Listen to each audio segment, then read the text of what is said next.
Salam Jemaat Every Nation dimanapun Bapak Ibu berada. Senang kita bisa kembali punya waktu untuk memuji Tuhan dan mendengarkan kebenaran firman-Nya. Mari kita mulai program kita ini di dalam doa. Tuhan, kami ucap syukur karena Engkau Bapa yang baik atas hidup kami. Engkau berdaulat atas segalanya.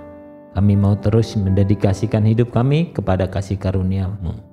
Kami berdoa berkati waktu ini kami bisa menyembah dan mendengarkan kebenaran firman-Mu.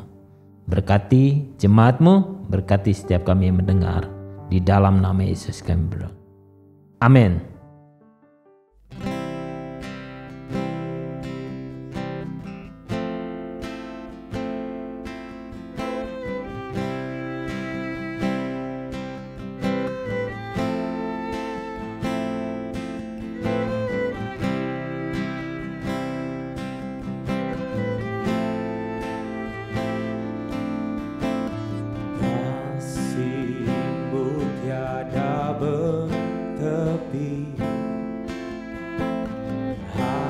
Hatimu tak terselami, betapa baiknya Engkau. Ku bersyukur padamu, perkenanmu ya Tuhan, nyata di dalam hidupku. Sungguh Kau yang termulia, jiwaku pun menyembah. Ku angkat hatiku, tinggikan nama-Mu. Karena Yesus Kau anugerah terbesar, ku naikkan syukurku untuk kemurahan-Mu. Karena Yesus Kau anugerah terbesar.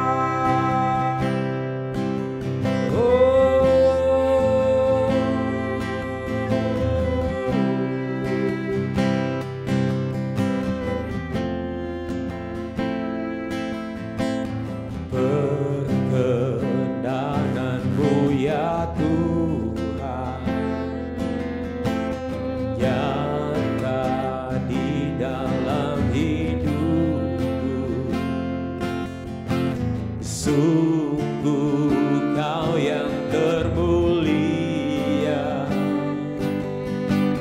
jiwaku pun menyembah.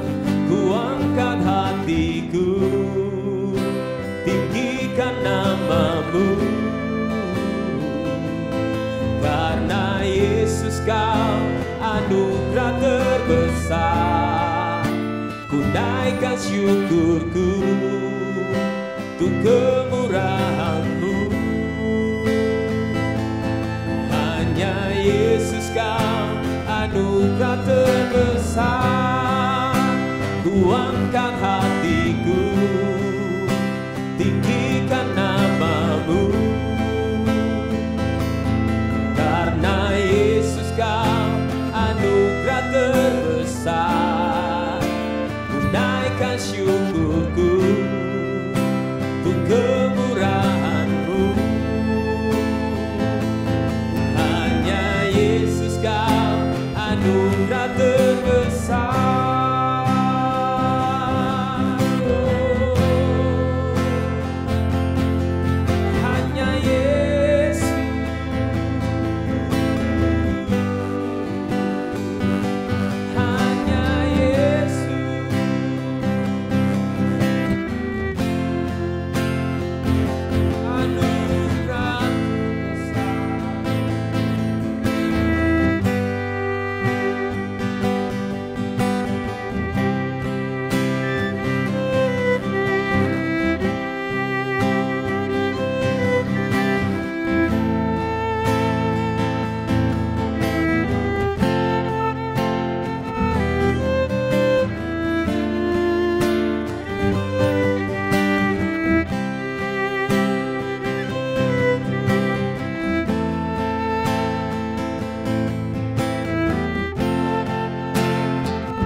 Kau anugerah terbesar.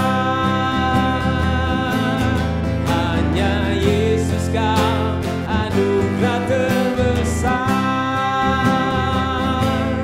Hanya Yesus Kau anugerah terbesar.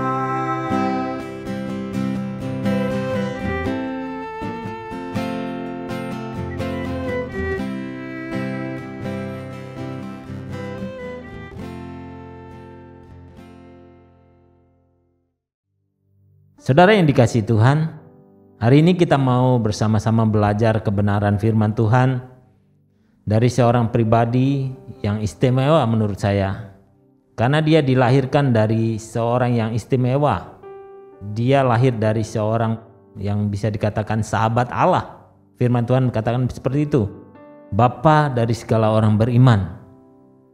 Ya, dia Ishak anaknya Abraham. Kita tahu bahwa Ishak adalah pewaris dari berkat jasmani dan rohani dari bapaknya Abraham. Kita tahu Abraham bapak yang diberkati secara jasmani dan rohani. Ada janji-janji Tuhan yang diberikan kepada Abraham dan itu diwariskan kepada anaknya Ishak. Nah, apakah dengan suatu yang istimewa itu Ishak tidak mengalami pergumulan kehidupan atau tantangan atau permasalahan? Tentunya Bapak Ibu sebagai manusia tetap ada pergumulan, tetap ada tantangan, tetap ada permasalahan. Justru itu kita mau belajar bagaimana pembelaan Tuhan, penyertaan Tuhan dan anugerah Allah bagi kehidupan Ishak. Di Kejadian 26 dalam satu pasal ini kita bisa menemukan beberapa permasalahan, tantangan kehidupan yang dialami oleh Ishak dalam kehidupannya. Mari kita mulai membaca dari ayat 1. Dikatakan, maka timbullah kelaparan di negeri itu. Ini bukan kelaparan yang pertama yang telah terjadi dalam zaman Abraham. Sebab itu Ishak pergi ke Gerar kepada Abimelek raja Filistin. Ayat 2, lalu Tuhan menampakkan diri kepadanya serta berfirman, jangan pergi ke Mesir, diamlah di negeri yang akan kukatakan kepadamu. Tinggallah di sini sebagai orang asing, maka aku akan menyertai engkau dan memberkati engkau. Sebab kepadamulah dan kepada keturunanmu akan kuberikan seluruh negeri ini, dan aku akan menepati sumpah yang telah kuikrar kepada Abraham ayahmu. Bapak Ibu, permasalahan pertama yang kita bisa lihat di sini ada kelaparan di negeri itu. Kita tahu kelaparan biasanya waktu itu disebabkan karena kekeringan atau karena faktor alam sehingga membuat mereka mengalami kelaparan. Dan nasihat firman Tuhan katakan jangan pergi ke Mesir. Kita tahu waktu itu Mesir adalah kayak pusat ekonomi, kota metropolitan waktu itu. Tuhan katakan jangan pergi ke sana, tinggal di sini. Aku menyertai engkau, aku memberkati engkau. Itu janji firman Tuhan yang bisa kita juga dapatkan saat kita mungkin mengalami masalah. Tetap itu berlaku janjinya bagi kita bahwa ada Tuhan yang menyertai kita dan memberkati kita. Karena dia Bapa yang baik bagi kita. Kita terus lanjutkan bagaimana permasalahan selanjutnya dari kehidupan Ishak.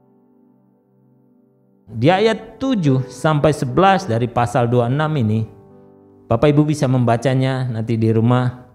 Bagaimana Ishak mengalami permasalahan dengan seorang yang tidak main-main, karena dia adalah raja dari Filistin, yaitu Abimelek, di mana Ishak menumpang di sana sebagai orang asing. Dan kita tahu kalau kita berhadapan dengan raja, itu posisi kita tentunya sangat sulit.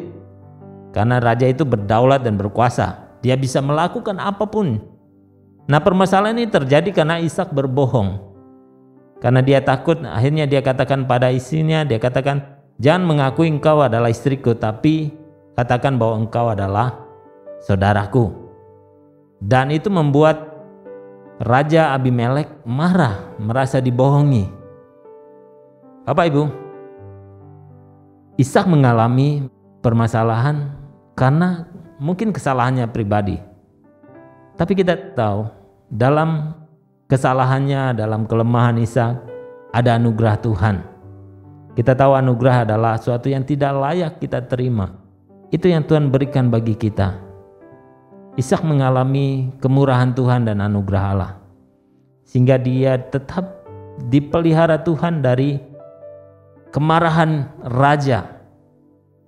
Bahkan raja berkata kepada rakyatnya, tidak boleh mengganggu Ishak. Wow, itu adalah anugerah dan kemurahan Tuhan. Baik, kita lanjutkan. Di ayat 12 dikatakan di sana, maka menaburlah Ishak di tanah itu, dan dalam tahun itu juga ia mendapat hasil 100 kali lipat, sebab ia diberkati Tuhan. Ayat 13 dikatakan, dan orang itu menjadi kaya, bahkan kian lama kian kaya, sehingga ia menjadi sangat kaya. Sangat kaya Bapak Ibu. Kalau istilah sekarang itu orang katakan crazy rich. Sangat kaya. Tapi apakah dengan keberadaannya menjadi sangat kaya itu dia terlepas dari masalah? Alkitab mencatat justru karena dia sangat kaya itu orang sekelilingnya menjadi cemburu kepadanya. Dan mereka mengusir Ishak. Bapak Ibu, apapun posisi kita, kondisi kita, tetap kita bisa mengalami tantangan, permasalahan. Tapi kembali, Tuhan tidak pernah meninggalkan Ishak.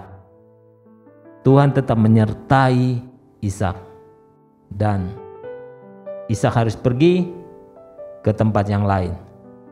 Nah, di ayat 17-21 ini menceritakan bagaimana tantangan pergumulan Ishak yang lain. Di ayat 17-21 ini menceritakan bagaimana Ishak mengalami tantangan pergumulan atau gangguan dari orang Filistin yang mengambil atau merampas sumur yang digali oleh Ishak. Berkali-kali Ishak menggali sumur yang dulu punya papanya Abraham, digali, dapat air, kemudian dirampas oleh orang Filistin. Kemudian Ishak harus pergi ke tempat yang lain.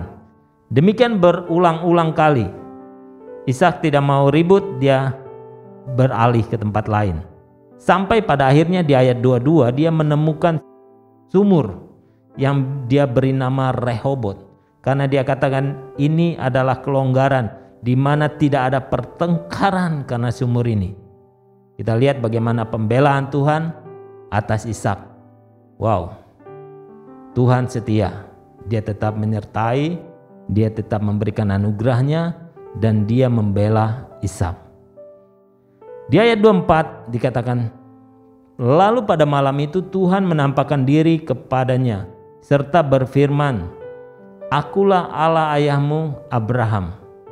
Janganlah takut, sebab aku menyertai engkau. Aku akan memberkati engkau dan membuat banyak keturunanmu, karena Abraham hambaku itu. Tuhan kembali menguatkan Ishak. Ini yang kita juga perlu dapatkan di masa-masa yang sulit. Kita perlu mendapatkan, menerima firman Allah, menerima janji Tuhan bahwa Dia mengatakan Dia menyertai kita. Karena itu jangan takut, itu firman Tuhan. Kita perlu mendengar kata-kata yang menguatkan kita. Di tengah tantangan, pergumulan, ada orang yang berusaha mengganggu kita, melakukan hal yang tidak baik kepada kita. Alkitab katakan jangan takut, ada Allah yang menyertai kita. Di ayat 25 dikatakan sesudah itu Ishak mendirikan mezbah di situ dan memanggil nama Tuhan. Di ayat ini Ishak mengakui dan berseru kepada nama Tuhan. Dia memanggil nama Tuhan yang hidup, nama Yahweh. Dia mengakui bahwa Tuhan itu berdaulat atas semuanya. Dan pada akhirnya di ayat 31 dikatakan bahwa orang Filistin atau raja datang kepada Ishak dan mengakui bahwa Ishak itu disertai Tuhan. Ada Allah yang hidup yang membela Ishak. Sehingga akhirnya orang Filistin, raja Filistin ini mengikat perjanjian dengan Ishak dan mereka tidak saling mengganggu. Bapak Ibu, kita tahu bahwa ada Tuhan. Dan detik Tuhan menyertai kita, orang akan lihat perbedaan. Orang melihat bahwa memang kita diberkati Tuhan. Yang perlu kita sadari bahwa kita menyembah Allah yang sama dengan Ishak. Ishak anak jasmani dari Abraham. Kita adalah anak rohani daripada Abraham. Kita menyembah Allah yang sama, Allah yang baik, Allah yang menepati janjinya, Allah yang menjaga memelihara kita, Allah yang memberikan anugerah dan kelimpahan kasih karunia, Allah yang membela kita karena kita anaknya. Dan orang akan lihat bahwa kita disertai Tuhan. Saya percaya sama seperti Abraham, Ishak dan Yakub diberkati, janji yang sama itu juga turun atas hidup kita. Kita percaya kita diberkati dengan satu tujuan, supaya kita bisa menjadi berkat bagi orang lain. Janji itu milik kita, janji itu Tuhan wariskan kepada kita. Dia Allah yang setia, yang tetap memberkati kita, menyertai kita, memagari kita dengan anugerahnya, membuat kehidupan kita semakin naik. Karena dia sudah mati di kayu salib buat kita, dia sudah menanggung setiap dosa dan kelemahan kita. Karena itu jangan takut, dia Immanuel menyertai kita. Tuhan memberkati. Mari kita berdoa. Tuhan, terima kasih untuk kebenaran firman-Mu. Kami percaya bahwa Engkau tidak berubah dulu, sekarang, sampai selama-lamanya. Engkau Allah yang menyertai kami. Biar kekuatan, kasih karunia, anugerah dan pembelaan-Mu nyata atas hidup kami. Kami menemukan sumur-sumur bagi hidup kami, di mana kami menikmati aliran air yang menyegarkan, yang menguatkan, yang memberi kami penghiburan, karena semuanya itu Engkau sediakan bagi orang yang mengasihi Engkau. Terima kasih, di dalam nama Yesus kami berdoa. Amin. Tuhan Yesus memberkati.